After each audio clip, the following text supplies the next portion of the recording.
Hi everybody, happy Friday and welcome back to Daniellability.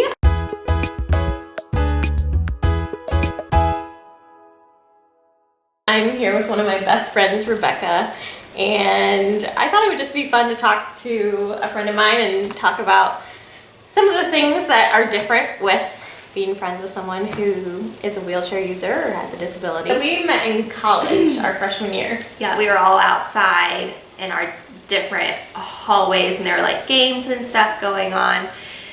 And so I remember seeing Danielle and it was pretty obvious to me that she wouldn't be able to participate in the game. To be fair, I think at the time you were maybe the only wheelchair user, so you know.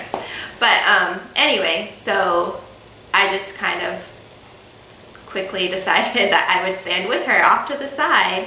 And part of it was like, I also didn't really want to participate. Yeah, so I used her. Yeah. Our friendship started off with me using her as a great excuse not to participate. No, but really, I was like, okay, well, this isn't fair. Yes, you're very compassionate. Yeah, I do remember one of the older people coming over and been like, why don't you guys play? And I felt like going, You and one of our other friends. Yes. Who stayed with me. But I do remember thinking, like, I really enjoyed her company, but also feeling self-conscious because I'd never had a friend who is in a wheelchair. So I was self-conscious because I didn't know how to act and I didn't want to like offend you. Yeah. You know. Yeah, did you ever know anybody before me in a wheelchair? I don't think so. I'm sorry if I leave anyone out, but I don't think so. It's interesting thinking of it from like your perspective, because for me it's just how I go about my daily life. But were there things that like surprised you or that were super different for you, like having a friend with a disability? I think the only thing, so the two things that stick out to me that I had to like get used to, the first thing was like going anywhere with friends. You know, college girls always group together and we always go to Target together and wherever. So we always kind of had to assess like who was going to drive, or sometimes we would have to take two different cars. Yeah.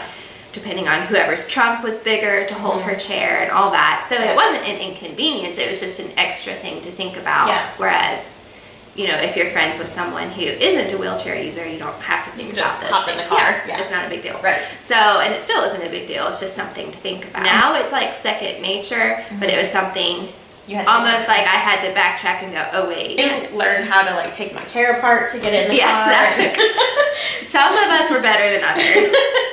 But you guys one friend in particular, we would like race to see how fast we could do it. I so appreciated that she didn't take it super seriously, and when we like sheepishly suggested like racing down the hallway,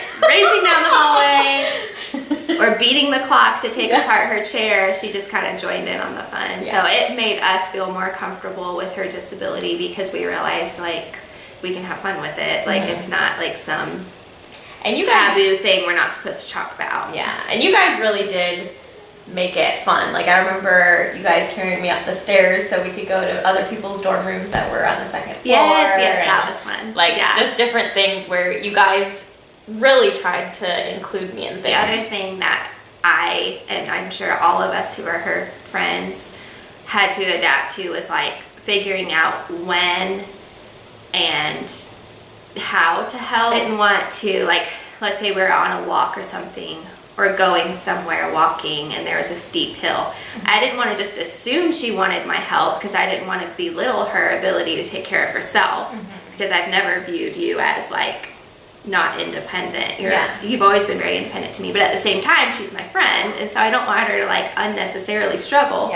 So it was like this balance of like reading her as a friend, like just her personality, and because I'm also not always the best at asking for help. No, you're not. Because I don't want to be an inconvenience or whatever, which I know I'm not. But so some wheelchair users may vocalize more, like, hey, help me up this hill, or hey, do this or that. Danielle's not really that type of person. So we kind of had to just, I mean, I don't ever... You would ask, like, you would say, do you need help? Yeah, I don't remember you ever asking. I remember, pretty rare. Like, we just had to learn, like, just to ask her. And if she would be honest, if she didn't need help, she would say, oh, I've got it, thanks, though. Or, oh, yeah, thanks. You know, I felt like even though you didn't ask, you were always honest in your response when we asked. So that was something I had to get used to. I had to get over the hump of like me thinking that if I offered help, that equaled me viewing her as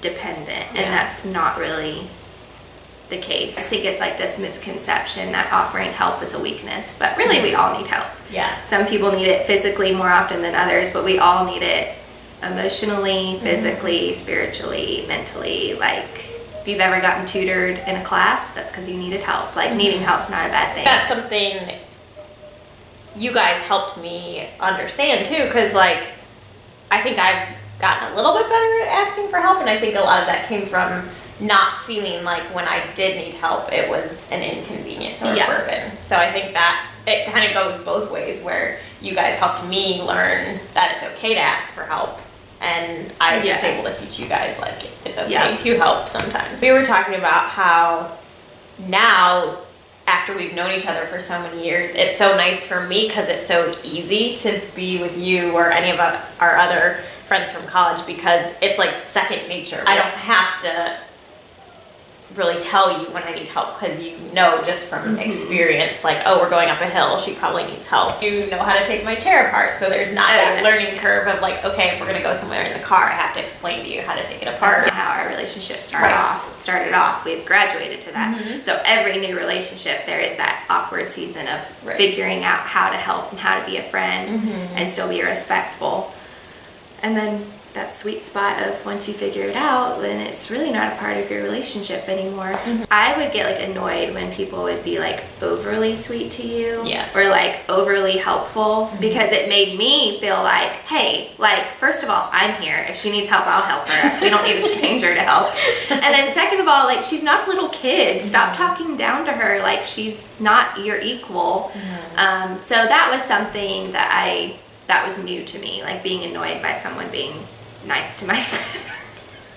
No, but it wasn't normal nice. It was like, oh, you're so cute, happy, like just very belittling. And they don't mean it that way, but it's like you have to strike this balance of being helpful but being respectful. And some people just don't know how to do that. It is good to be around people who do have disabilities. I've learned a lot from her, from past years, and from watching her videos. Still, I'm learning a lot. It's just cool to hear it from someone else's perspective and like what it's like from that side of things, because I think a lot of people, if they don't know somebody who has a disability, they kind of always wonder what factors they would have to consider when you go somewhere together, or what it's like being friends with someone who has a disability, because they just haven't experienced it before. So it's cool hearing that perspective. Thanks for watching, and we'll see you next time.